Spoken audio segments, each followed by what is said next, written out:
My name's Dolley, and I'm an author and journalist at Daily Maverick. For years now, I've been investigating the phenomenal story of a one-time anti-apartheid intelligence operative who became one of the most critical policing figures in South Africa. He's headed units that have been under immense fire from all sides. This story involves spycraft, smear campaigns, dodgy politicians, backstabbing, bullets, and betrayal. At the center of this is retired policeman André Lincoln. In June 1996, Nelson Mandela wrote a letter to George Fivers. He was Democratic South Africa's first national police commissioner, and the letter Mandela wrote was basically instructing him to set up an investigation unit. This was known as the Presidential Investigation Task Unit, P2 for short.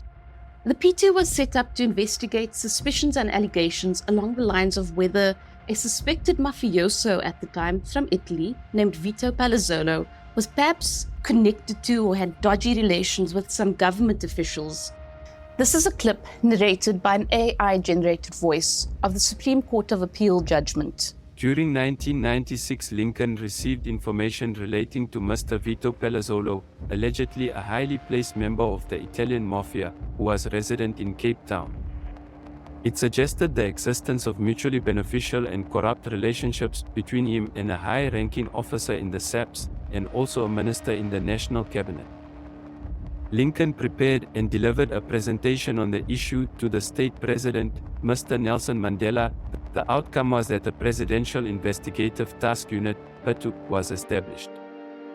Lincoln was the commander of this unit. The mandate of the P2 was to investigate the affairs of Palazzolo and those associated with him, including his alleged links to the criminal underworld of Cape Town. The investigation was assigned the code name Operation Intrigue. P2's Operation Intrigue in particular was meant to look into Cape Town's nightlife and whether there was some dubious links between so-called underworld figures, organized crime suspects, and police officers. In 1996, André Lincoln was the police officer appointed to head the P2. While he was heading it, things did not go too well. He was basically accused of being a criminal, he ended up being criminally convicted, and he was kicked out of the police service. Here is retired South African policeman André Lincoln in an interview we did with him in his home in September 2024. If I look back at my career, then I've spent it fighting for my survival. Really, what have I done that's made some people so full of hatred? Some of them I've never ever spoken to in my life. But they have such huge comments to make. Even now, the fight still goes on. It's just an unreal, long fight. Never and never again shall it be that this beautiful land will again experience the oppression of one by another and suffer the In 1994, Nelson Mandela became president. Among those ensuring his security at the time was André Lincoln. Under apartheid, Lincoln was an ANC intelligence operative. My first posting after the democratic elections was to the NIA. When Joe Ntlantla said to us that this is what we're going to do, he pointed at me and says, I've chosen him because he's got the character that could even arrest his own father if he did wrong. I was based in Pretoria. At NICOC, I was the police's representative on the National Intelligence Estimate Board. And a report came from Cape Town that the head then of the police's organized crime department was actually a close friend of Vito Palazzolo. A known mafia man, a known apartheid agent. Palazzolo was never convicted of any crime in South Africa. I discussed it then with the head of NICOC. Eventually it landed up with Mandela. And that is when Mandela said, I have to be released from everything I'm doing in Pretoria and come to Cape Town and take overall responsibility for everything. So while he was heading the P2, Some colleagues of André Lincoln's suspected, or they purported to suspect, it depends on who you believe, that he was actually colluding with some of the suspects he was meant to be investigating. On the flip side, André Lincoln countered that he was actually being framed, he was being set up because the investigations he was heading were leading back to the state. Our job was to gather intelligence. We were a covert structure. Nothing that we did went onto the police system. We had our own laptops, our own computers. In 1996, the Western Cape was still a National Party-controlled province. All the top management in the police were all old guard cops.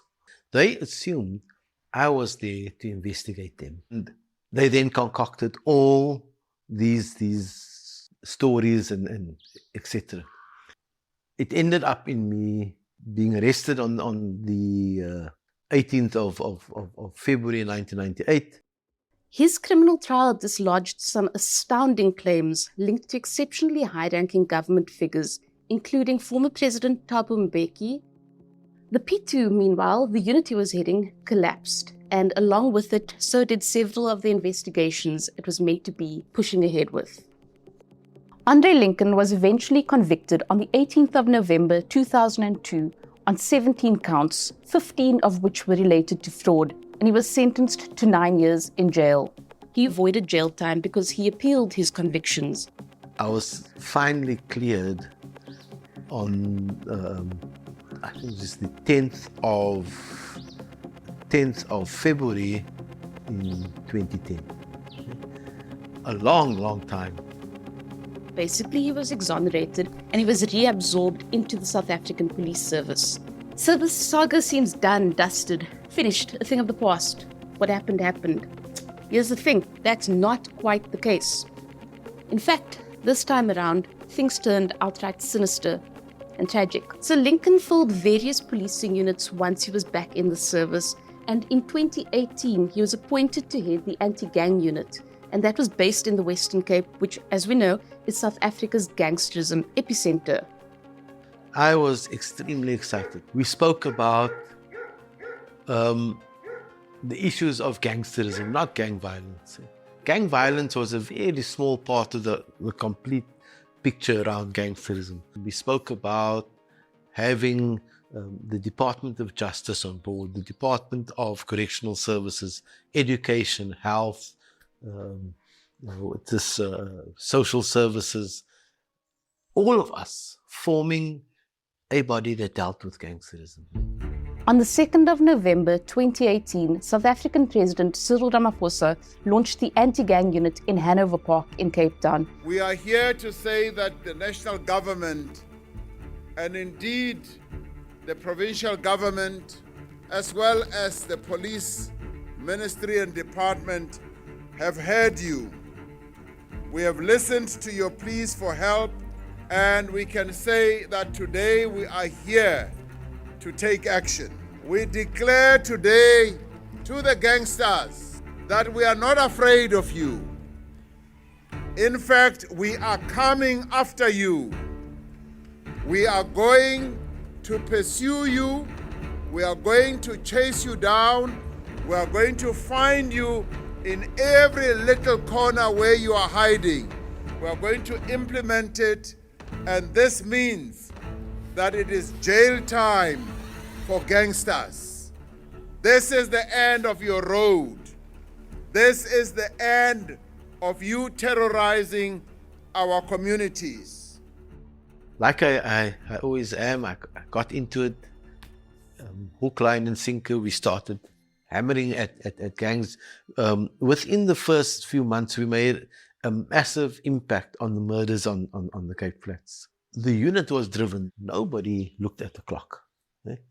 Sometimes people would come off duty and something would happen in Lavender Hill or Elsie's River, and I phone them and they come right back. But I started realizing that the launch of the anti-gang unit and the fact that it was launched in Hanover Park and the fact that such a big issue was made of the murder of the Givers worker, Mirodin, all those things were nothing more than an election ploy. The fact that we were supposed to consist of uniformed members, detectives, intelligence, forensics, all under one umbrella or one roof, so to say, it never happened. The fact that we were promised a budget that we never ever got. Even up to today, the anti-gang unit is probably the most under-resourced unit. As much as the public saw this emergence of this elite unit, there was nothing elite about it. Shortly after its launch, it was simply turned into a crime prevention unit. Because then we were told, oh, there's a double murder in Steenberg. While you're there, there's another murder here. So the resources were being thinned out all the time. But the result is that you can't really be effective. You can't really knock anybody hard enough to say that you've made a dent in gang activity. You were catching your normal street scholar, but you weren't getting to the top. Here is a clip from ENCA of André Lincoln, then Major General in Police and Commander of the Anti-Gang Unit, on 20th of March 2019. And how do you run from one area to the other, knowing that you can't sustain the entire Cape Flats? I think what we must be very clear of, Yusuf, we are working currently in 16 gang areas. Because that is where the heart of the problem is. We cannot do the work of the stations. So the stations still have to police. Even here in Hanover Park, where we have a very active presence, the station still needs to do the day-to-day policing. For me, for as long as we didn't get to the top, the guns would keep flowing, the drugs would keep flowing, and we'd be rendered useless in that sense. The anti-gang unit, meanwhile, was looking into whether certain corrupt cops were creating fraudulent firearm licenses for suspects. So, in other words, they were looking into whether police officers were part of a chain involved in effectively arming assassins. One of the members of the anti-gang unit was Lieutenant Colonel Charles Kinnear. In September 2020, Charles Kinnear was murdered in Cape Town. He was assassinated. Fast forward to 2024, and among those on trial in connection with Charles Kinnear's killing is organized crime suspect Nefarious Modak. Modak has denied the accusations, the criminal charges against him. Modak was acquainted with, in fact, by all accounts, he was quite close to an individual by the name of Cyril Beaker. Beaker, who was murdered in Cape Town in 2011, was a rumored intelligence agent. Much like Modak, Beaker was also prominent in nightclub security focused on Cape Town city centre. In the days of the P2, Beaker and his associates were said to have basically enforced their purported security on venues and establishments. Nefarious Modak, meanwhile, faced similar accusations to those that Beaker had faced, and he was sent to have a court case relating to those accusations, and he was actually acquitted in that. This was prior to the Charles Kinnear murder case. So about 6 years ago, around 2017 or 2018, in that previous case in which Modak was accused of sort of strong-arming his way into security operations, Charles Kinnear had testified. Kinnear had said, Cyril Beaker at the time is doing exactly what Nefarious Modak is doing now. André Lincoln has investigated both these individuals. Lincoln is now retired from the South African Police Service. As of September 2024, he was set to be a witness in the trial against Nefarious Modak and co. That's the trial that is hinged on Charles Kinnear's 2020 assassination. But what does all this mean? It's clear that there have been investigations into suspicions of rogue policing that seems to be weirdly entwined with private security operations centered on the nightlife in Cape Town city centre and further afield. And these investigations have spanned decades.